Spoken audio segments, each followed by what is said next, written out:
Rumusan Pancasila sebagai dasar negara. 1. Pembentukan BPUPKI. Bangsa Indonesia mengalami sejarah yang panjang dalam melawan penjajah. Kita pernah mengalami penderitaan ketika dijajah oleh Belanda.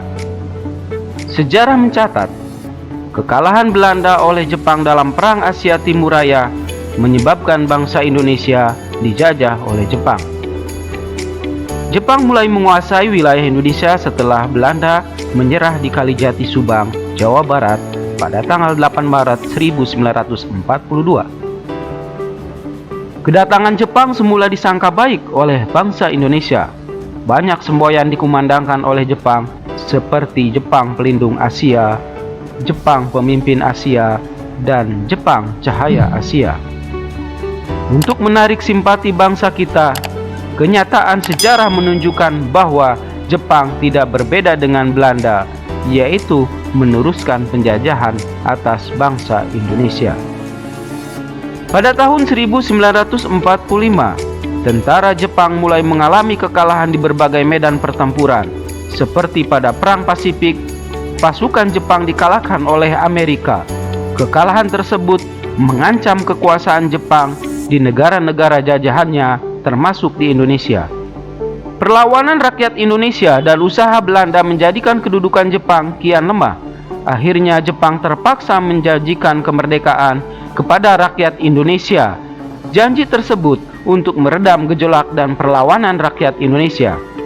Janji Jepang membentuk BPUPKI atau Dokuritsu Junbi Chosakai direalisasikan pada tanggal 29 April 1945 bersamaan dengan hari ulang tahun Kaisar Hirohito. Secara resmi, BPUPKI dilantik oleh Jepang dengan anggota berjumlah 62 orang yang terdiri atas tokoh-tokoh bangsa Indonesia dan 7 orang anggota perwakilan dari Jepang. Ketua BPUPKI adalah Dr. Rajiman Widyodiningrat dengan 2 wakil ketua, yaitu Ichibangase Yoshio dari Jepang dan RP Suroso.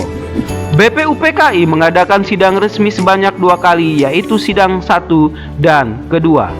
Sidang ke-1 BPUPKI dilaksanakan pada tanggal 29 Mei sampai dengan 1 Juni 1945.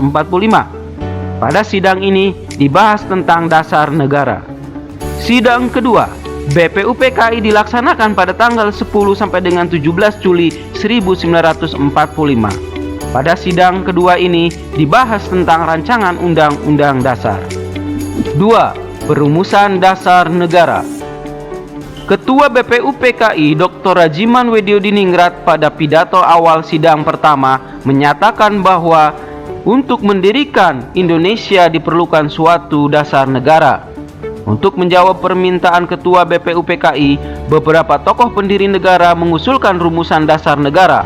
Usulan mengenai dasar Indonesia merdeka dalam sidang pertama BPUPKI secara berurutan dikemukakan oleh Muhammad Yamin, Supomo, dan Insinyur Soekarno. 1. Muhammad Yamin pada tanggal 29 Mei 1945. Muhammad Yamin mengusulkan secara lisan 5 dasar bagi negara Indonesia merdeka, yaitu sebagai berikut. 1. Pri kebangsaan. 2. Pri kemanusiaan. 3. Pri ketuhanan. 4. Pri kerakyatan. 5. Kesejahteraan sosial. Kemudian secara tertulis, Muhammad Yamin menyampaikan bahwa asas dan dasar Indonesia adalah sebagai berikut. 1. Ketuhanan yang Maha Esa. 2. Kebangsaan Persatuan Indonesia. 3. Rasa kemanusiaan yang adil dan beradab. 3. Kerakyatan yang dipimpin oleh hikmat kebijaksanaan dalam permusyawaratan perwakilan. 5. Keadilan sosial bagi seluruh rakyat Indonesia. 2. Supomo pada tanggal 31 Mei 1945. Menurut Supomo, dasar negara Indonesia merdeka adalah sebagai berikut. 1. Persatuan. 2. Kekeluargaan. 3. Keseimbangan lahir dan batin. 4. Musyawarah. 5. Keadilan rakyat. 3. Menurut Insinyur Soekarno pada tanggal 1 Juni 1945, rumusan dasar negara yang diusulkan oleh Insinyur Soekarno adalah sebagai berikut. 1. Kebangsaan Indonesia. 2. Internasionalisme atau pri-kemanusiaan. 3. Mufakat atau demokrasi. 4. Kesejahteraan sosial. 5. Ketuhanan yang berkebudayaan. BPUPKI telah membentuk beberapa panitia kerja yang diantaranya ialah Panitia 9 yang terdiri dari Insinyur Soekarno, Dr. Andes Muhammad Hatta, Mr. A.A. Maramis, Abi Kusno Cokro Suyoso, Abdul Kahar Muzakir, Haji Agus Salim, Mr. Ahmad Subarjo, Kiai Haji Wahid Hasim, dan Mr. Muhammad Yamin. Panitia 9 mengadakan rapat di rumah kediaman Insinyur Soekarno di Jalan Pegangsaan Timur, nomor 56, Jakarta. Setelah itu, pada tanggal 22 Juni 1945, Panitia 9 telah mencapai satu persetujuan atau kesepakatan tentang rancangan pembukaan hukum dasar atau Undang-Undang Dasar. Oleh Insinyur Soekarno, rancangan pembukaan hukum dasar ini diberikan nama Muqaddimah.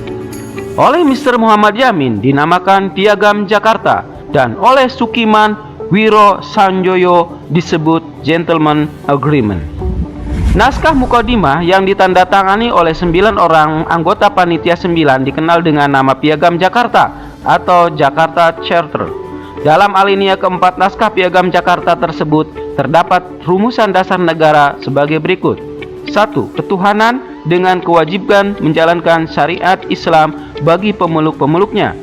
2. Kemanusiaan yang adil dan beradab. 3. Persatuan Indonesia. 4. Kerakyatan yang dipimpin oleh hikmat kebijaksanaan dalam permusyawaratan perwakilan. 5. Keadilan sosial bagi seluruh rakyat Indonesia. Karena adanya keberatan dan untuk menghindari perpecahan, para tokoh bersepakat untuk mengubah kalimat ketuhanan dengan kewajiban menjalankan syariat Islam bagi pemeluk-pemeluknya menjadi ketuhanan yang Maha Esa.